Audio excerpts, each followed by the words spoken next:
5 myths about meditation. Debunking these myths will allow you and others to enjoy the benefits of meditation without fear or stigma. 1. Meditation takes up too much time. One of the most common myths about meditation is that it takes up too much time and that you don't have enough time to meditate. In fact, this myth keeps many people from meditating because they assume they cannot fit meditating into their schedule.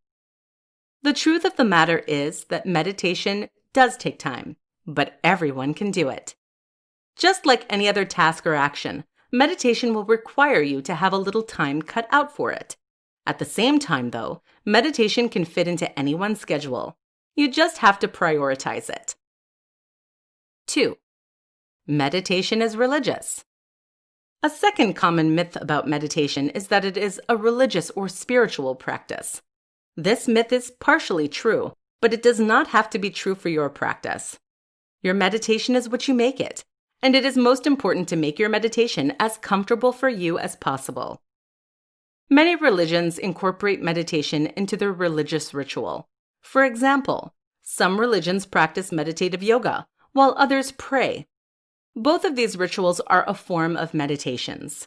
If you are religious, feel free to incorporate your religious beliefs into your meditation. If you are not religious, that's fine too. Meditation can simply be used as a way to look beyond the clutter of your life to find stillness and peace within yourself.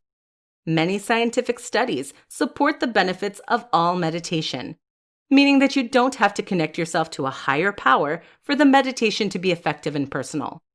So meditation can be religious or non-religious. It depends on how you want to practice it. 3.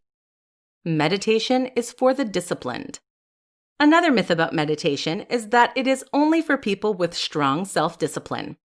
Like the previous myth, this third myth is also partially true in that meditation is a form of self-discipline. It is a way to control your mind in order to escape from the clutter and noise around you. In this regard, meditation is for the disciplined because you must have a little bit of discipline in order to meditate. At the same time, though, you do not have to be extremely self-disciplined to meditate. You just have to be able to try to focus. You don't even have to be good at it. In fact, meditation is meant to help you get better. 4. Meditation is boring. The fourth myth about meditation is that it is boring. Many people think that meditation must involve sitting in silence while thinking and doing nothing. Though meditation can look like this, it does not have to. In fact, meditations can be very fun, engaging, and transformative. Some meditation techniques, for example, involve chanting or singing mantras and focusing your mind on said mantra. This form of meditation is the opposite of boring and involves a lot of sounds and sometimes movements. 5. You have to know how to meditate. Finally, the fifth myth about meditation is that you have to know how to meditate in order for it to be effective. This myth is the opposite of the truth. There is no one way to meditate. As a result, meditating is what you make it. Just do what feels right at the time, and you're meditating correctly. There's nothing else to it.